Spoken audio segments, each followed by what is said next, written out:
Hello বন্ধুরা, math journey YouTube চ্যানেলের পক্ষ থেকে সবাইকে স্বাগতম। আশা করি সকলেই ভালো আছো। আজকে আমি তোমাদের উচ্চ মাধ্যমিক বীজগণিত ও ত্রিকোণমিতি সিলেবাসের ত্রিকোণমিতির কিছু অংশ অর্থাৎ সংযুক্ত ও যৌগিক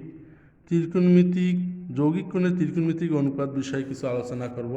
তোমরা অবশ্যই আলোচনাটি একটি মনোযোগ সহকারে দেখার চেষ্টা করো। আমরা প্রশ্নমালা বের করছি আমি টয়েস এ আমরা যে অঙ্কগুলো খুবই আমাদের পরীক্ষায় থাকে এবং খুবই গুরুত্বপূর্ণ সেই অঙ্কগুলোই আমরা আজকে করার চেষ্টা করব। মান নির্ণয়ের অঙ্ক আমাদের আফসারুজ্জামান স্যারের বইয়ের প্রশ্নমালা টয়েস এর 10 নম্বর অঙ্ক কি বলছে? মান নির্ণয় করো। আমরা খুব সুন্দর করে বোঝার চেষ্টা করব। প্রথমেই অঙ্কটি দেওয়া আছে cos স্কোয়ার পাই ভাগ 8, cos স্কোয়ার 3 পাই ভাগ 8, আরও দেওয়া আছে cos স্কোয়ার 5 পাই ভাগ 8, cos স্কোয়ার 7 পাই ভাগ 8। তাহলে cos স্কোয়ার প্রথমেটা আমরা ঠিক রাখি, পাই ভাগ 8। আমরা এখানকার cosটাকে ভেঙে নিতে পারি, cos পাই ভাগ 2 মাইনাস পাই ভাগ 8, তার স্কোয়ার দেই। এখানে আমরা ভাঙিয়ে নেই cos পাই ভাগ 2 প্লাস পাই ভাগ 8। তারপরের শেষের যে অংশটি আছে সেটা হচ্ছে cos পাই মাইনাস পাই ভাগ 8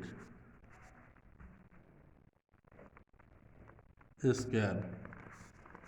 cos স্কোয়ার পাই ভাগ 8 প্লাস পাই মানে 180, 2 দ্বারা কাটলে 90 গুণন 1, cos হয়ে গেল সাইন স্কোয়ার পাই ভাগ 8। পাই মানে 180, 2 দ্বারা কাটলে 90 গুণন 1, cos হয়ে গেল সাইন স্কোয়ার পাই ভাগ 8। পাই মানে 180, নামের কোনো পরিবর্তন নেই, cos স্কোয়ার পাই ভাগ 8।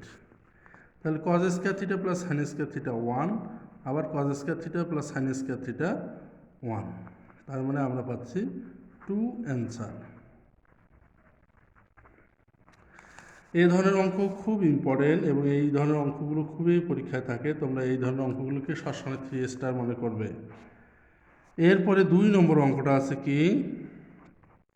সাইন স্কোয়ার পাই ভাগ 4 যোগ সাইন স্কোয়ার 3 পাই ভাগ 4 যোগ সাইন স্কোয়ার 5 পাই ভাগ 4 যোগ সাইন স্কোয়ার 7 পাই ভাগ 4। তাহলে আমরা সাইন স্কোয়ার পাই ভাগ 4 ঠিক রাখতে পারি, আবার এখানে ভাঙতে পারি sine pi by 2 minus pi ভাগ 4, আবার এখানে সাইন পাই ভাগ 2 প্লাস পাই ভাগ 4, এবং শেষের যে অঙ্কটি আছে সাইন পাই ভাগ 2 পাই ভাগ 4।